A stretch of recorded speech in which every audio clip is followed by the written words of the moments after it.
Akthiru min dzikri hazimil ladzat. Perbanyakkan menyebut sesuatu yang menghilangkan kelazatanmu kepada dunia. Saudara, apa faktor dan apa sebab bila Nabi sallallahu alaihi wasallam menyuruh kita supaya memperbanyak ingat mati supaya hilang kelazatan dunia? Bukankah dunia ini perlu kita nikmati dan rasa lazatnya? Bukankah dunia ni patut kita makan dan rasa lazatnya? Kita minum, kita rasa lazatnya. Kita tidur, kita rasa lazatnya. Bahkan Islam mengajar urusan dunia ini dikendalikan sampai kita ke peringkat yang paling lazat. Tetapi lazat mana yang Nabi larang ni? Sebab kalau kita tengok Nabi ajar kita makan dengan ta'anni, berhati-hati. Supaya apa? Rasa kelazatan, jangan gelojoh. Nabi SAW cegah kita makan makanan panas, kerana dia akan menghilangkan kelazatan. So kalau makan makanan panas, tak sempat rasa lazat, terbakar lidah. Nabi tak suruh kita. Nabi kata, sekiranya makanan kamu panas, fa'abridu, sejukkan dulu. Sejukkan dulu baru kita makan lazat. Nabi SAW ajar kita, jangan minum air senafas, kan hilang kelazatan.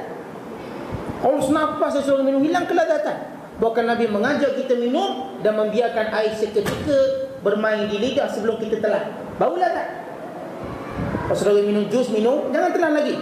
Saudara kepak dulu, ratakan dalam mulut, rasa kelazatan, baru telan, baru rasa puas. Demikian juga Nabi SAW melarang kita makan sesuatu yang kita tak ada selera, supaya kita dapat rasa kelazatan. Nabi tak ajar kita, apa duduk depan makan dah. Nabi ajar kalau tak selera jangan makan, berhenti. Kerana itu Nabi SAW bila dihidangkan di hadapannya makanan yang dia tak selera makan, Nabi tak makan. Kerana tidak biasa kaumnya makan. Sebagaimana Nabi dihidangkan dengan dhak, Nabi tak makan. Kerana tak ada selera.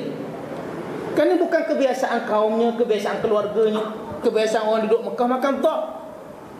Tak biasa makan, maka Nabi tak makan. Sebab itu kata Ibn Qayyim, antara punca-punca muntah bila seorang makan sesuatu yang dia tak suka, dia akan muntah dengan segera. Kerana perutnya tak boleh terima, penghadamannya tak boleh terima. Walaupun benda tu kita nampak mudah je, macam agak-agak je masuk, tapi bila kita tak selera, dia muntahkan balik, dia reject. Islam banyak mengajar kepada kita cara-cara makan yang lazat, minum cara lazat, tidur cara lazat pun Islam ajar. Islam ajar tidur yang paling lazat. Bila kita terkejut, bukan terus bangun dulu. Nabi ajar kita baca doa dulu, bergerak dulu, jangan terus bangun. Islam tak ajar begitu. Jangan bangun sampai roh pun tak sempat masuk lagi, gegar badan bangun macam spray. Tak diajar begitu. Bahkan Nabi bila sahabat menggeraknya, yakni Bilal bin Rabah, Nabi seketika seperti kita kata perak dulu, tapi dalam keadaan sedar lah. Jangan perak betul pukul 8. Kita kena perak juga. Tidur kejap lagi, akhirnya pukul berapa dah. Artinya Nabi dalam keadaan sedar, Nabi ubah posisi keadaan tidurnya, Nabi baca doa, Nabi berzikir, kemudian Nabi bangkit, Nabi bangun. Nabi tak terus mandi. Bukan satu benda yang Nabi ajar, bangun tidur mandi. Sebab tu kita jarang saya bila bangun tidur nak mandi tu payah. Nabi mengenakan wuduk terlebih dahulu. Bahkan bila Nabi mandi wajib, Nabi ajar kita wuduk terlebih dahulu. Wuduk dulu, dah rasa sejuk air baru mandi.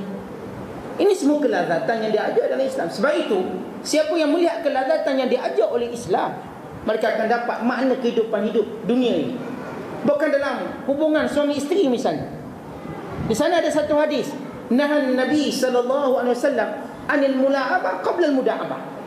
Nabi larang untuk seorang suami terus menyetubuhi isterinya sebelum bergaul senda. Untuk apa? Rasa kelazatan. Dia bergaul senda. Bahkan Nabi mengajar bergaul senda bagaimana dengan isteri. Bukan terus masuk je rumah orang, ketuk dulu, bagi salam dulu, ada kata-kata tertentu dahulu. Ini kelazatan.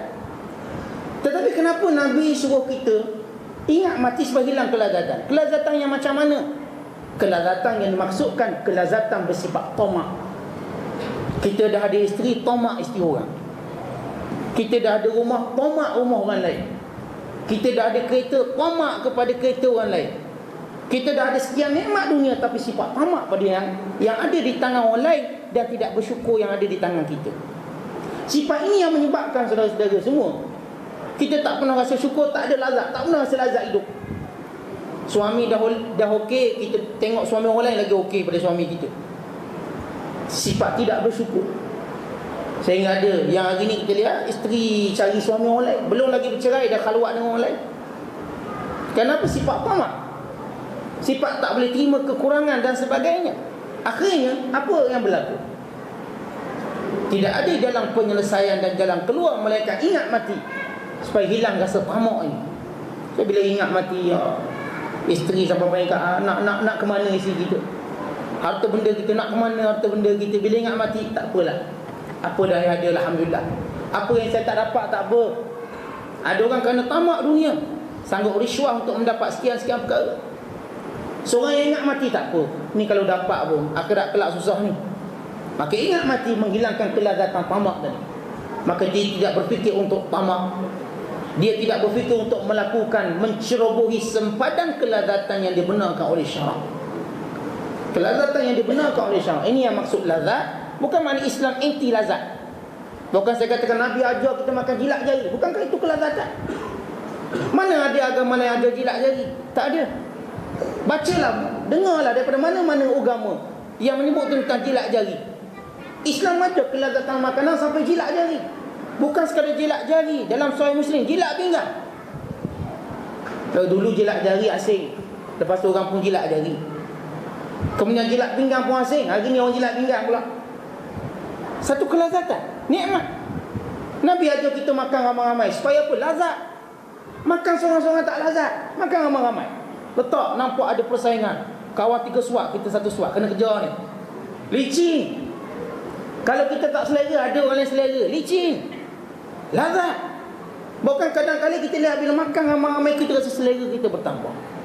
Makan benda biasa je, tapi selera bertambah. Duk rumah makan punya lazat, tak habis. Lihat bagaimana Islam ajar lazat. Tetapi lazat yang dilarang oleh Islam sampai membawa melanggar perbatasan syarak. Sampai kita katakan jolok mata kita pada perkara lain. Sebagaimana firman Allah Ta'ala, wala tamuddanna aynaika ila ma matta'nahum min zahratil hayatid dunya. Jangan mata kamu memandang ataupun merasa tamak dengan kenikmatan dunia yang kami beri pada orang kafir. Jangan. Kami beri iman. Kami beri kamu Islam. Itu nikmat yang lebih besar. Jangan kita rasa cenderung dan tamak tengok apa yang berada di tangan orang kafir. Allah, orang kafir rumah besarnya, orang kafir kereta besar-besarnya. Jangan tamak saudara-saudara semua. Tuhan beri kita lebih hebat, iman. Tuhan tak beri dia iman. Bila kita ingat mati, kesudahan kita di sisi Allah. Kita ingat pula dia kalau mati, habis neraka jahanam. Mana guna harta bendanya? Maka ini yang dimaksudkan memperingati mati, menghilangkan kelazatan. Kemudian kata Imam Ali, wa man araf